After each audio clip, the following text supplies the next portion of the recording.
Korpri ke-51. Siap, laksanakan. Lanjutkan.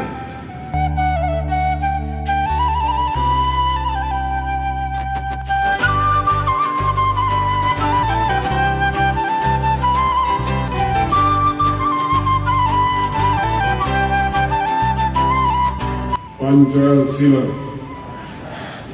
Satu, ketuhanan yang Maha Esa. Undang-Undang Dasar Negara Republik Indonesia tahun 1945. Kami, anggota Korps Pegawai Republik Indonesia, adalah insan yang beriman dan bertakwa kepada Tuhan Yang Maha Esa.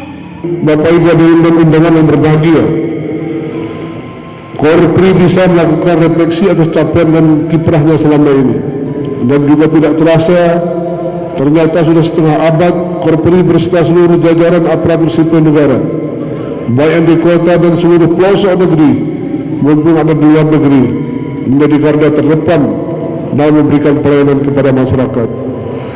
Di sisi lain, Korpri juga wajib memegang prinsip nasionalisme bangsa Indonesia yang dilandasi nilai-nilai Pancasila, yang diarahkan agar bangsa Indonesia senantiasa menempatkan persatuan, kesatuan, kepentingan dan keselamatan bangsa dan negara di atas kepentingan pribadi atau kepentingan golongan, dan menunjukkan sikap rela berkorban demi kepentingan bangsa dan negara.